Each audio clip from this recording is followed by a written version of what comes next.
Okay, in this video we're going to talk about a password cracking slash sniffing tool called Cainandabel. As you can see, I already have the program started up. This is the default layout that you're going to see as soon as it starts. Now I'm only going to go into a couple features of this program because it can get in depth and very technical very quick. One of the big things that I'm going to cover first is the sniffer.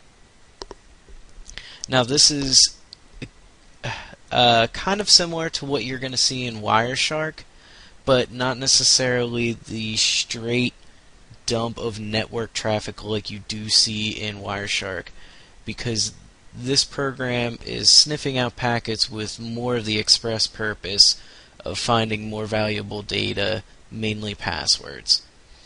Now, as you can see, I have two hosts up on here. Now, this first IP address is actually an IP address that I have routed through my network, and is not actually my IP address. It's what my machine has touched to go out through the network into the internet, which is what I captured was some internet traffic. Another thing that it'll keep searching for is passwords or anything in your ARP table. Now, as you can see, there's different protocols for ARP. The DNS, which is matching up an IP address to a physical URL, or you got FTP here, POP3, and IMAP, which deals mostly with SMTP protocol, which is email. SSH, which is secure shell, any type of encrypted information that's going to be going across the network.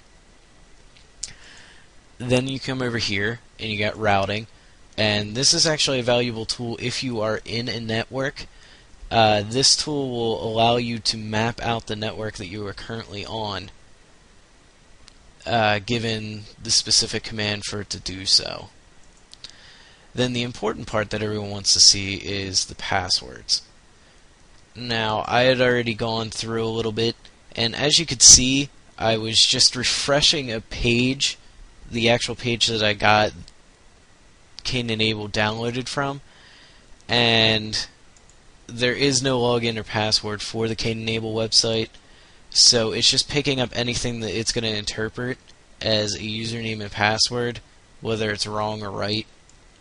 And it's for the user to set rules upon to decide what's good and what's not.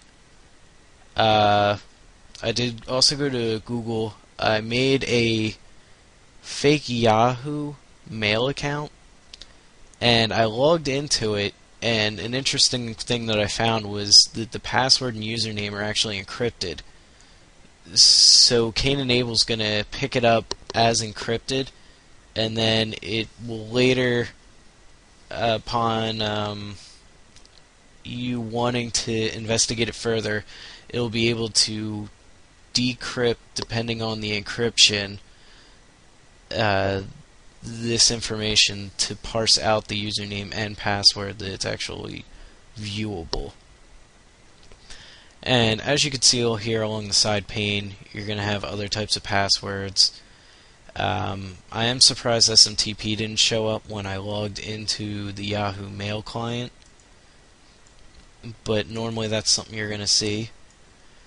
Down here you can also use VoIP, which is Voice over IP protocol. And what you're going to use for this is anytime someone's using maybe Skype over the network, you can parse out the different data that is being sent over with that. Now, the last thing I'm going to cover for this program, at least in this video, is that they also have a wireless sniffing.